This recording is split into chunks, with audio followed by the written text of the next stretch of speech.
lot of what we work at here is the fundamentals of fine motor skills, particularly with the injured guys. Catch pass is essential for us, and we find the development of that down here in Connacht has really paid dividends for us to our academy. And what we had on the pitch there was basically working on skills under fatigue. It's a massive thing that we've brought in over the last couple of years, is to test guys when they're really under pressure after a fitness hit, and put it straight into a skills block, either a catch pass or decision making.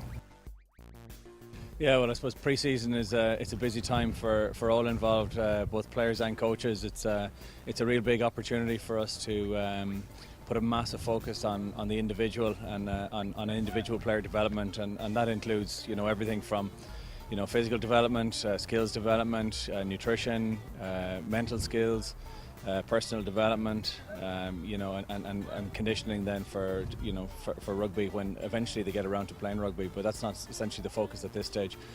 Yeah, like skills development have been massive in Connacht rugby for the last few years, and I think that's when you see the number of players that are now playing professional rugby with Connacht and on a successful Connacht team that are playing an expansive brand of rugby, it has meant that it's now utilisation of the development of all them skills that our fellas have had for the last number of years. But for us, I mean, when we look at what we want from a Connacht player, we want him to be creative and adaptable. So no matter who the head coach is and his philosophy and how he wants to play the game, we must ensure that all our players have all of the skills necessary to play the type of game that coach essentially is looking to do. And if he looks to change that up, depending on the weather or the opposition, we need players that are able to adapt to that. So I think having the fundamentals in place are, and particularly at the earliest stage we can get the players, is very, very important. And the focus there is on very good technique.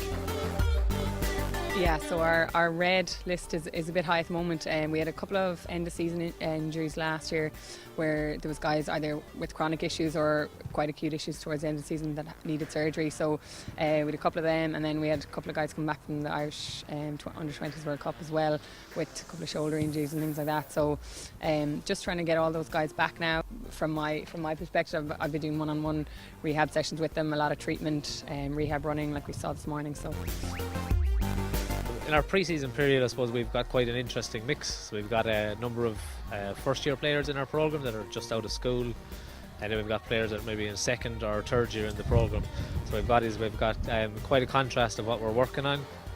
With our new players, I suppose it's just about establishing some kind of basic foundations of strength work inside the gym and some basic conditioning on the pitch. Then I suppose we work with our second and third year players. It's a little bit more tailored on an individual basis, and I suppose what their individual requirements are.